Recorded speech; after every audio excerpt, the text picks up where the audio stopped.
దేశం నలుమూలల ప్రపంచం నలుమూలల ఉన్నటువంటి హిందువులు మొన్న చంద్రబాబు గారి మాటలతో ప్రారంభమైనటువంటి ఆగ్రహావేశాలు జగన్ మీద తీవ్రస్థాయిలో విరుచుకుపడుతూ చేసినటువంటి ట్వీట్లు చూసాం, వరుసపెట్టి నిలదీస్తున్నది చూసాం.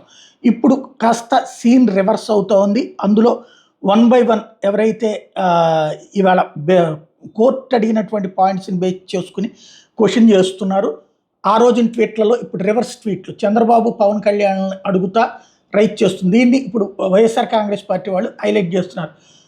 Rohini Singh huge embarrassment for Andhra Pradesh chief minister Chandrababu Naidu over his wild Tirupati laddoos అన్నటువంటిది, అట్లాగే గబ్బర్ సంబంధించినటువంటిది, ఇట్లాగే ట్వీట్లతో విరుచుకుపడుతున్నటువంటి పరిస్థితి. ప్రతి ఒక్కళ్ళు దీన్ని రైట్ చేసుకొస్తున్నారు. అట్లాగే పివిఎస్ శర్మకి సంబంధించినటువంటి ట్వీట్లు, అట్లాగే సుమంత్ రమణ్కి సంబంధించినటువంటి ట్వీట్లు, అందరూ కూడా చంద్రబాబు జవాబుదారీ, బాధ్యత వహించాలి, అట్లాగే పవన్ కళ్యాణ్ దీనికి జవాబుదారీ అన్నటువంటి పాయింట్ రైజ్ చేసుకొస్తున్నారు.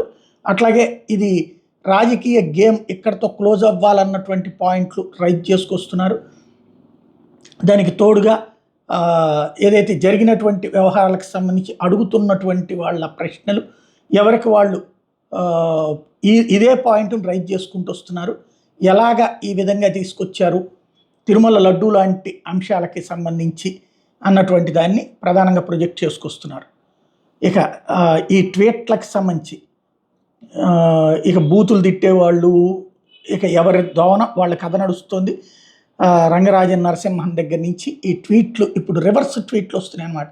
చంద్రబాబుని నిలదీస్తూ వస్తున్నటువంటి ట్వీట్లతో పెద్ద ఎత్తున కాన్సెప్ట్ నడుస్తుంది.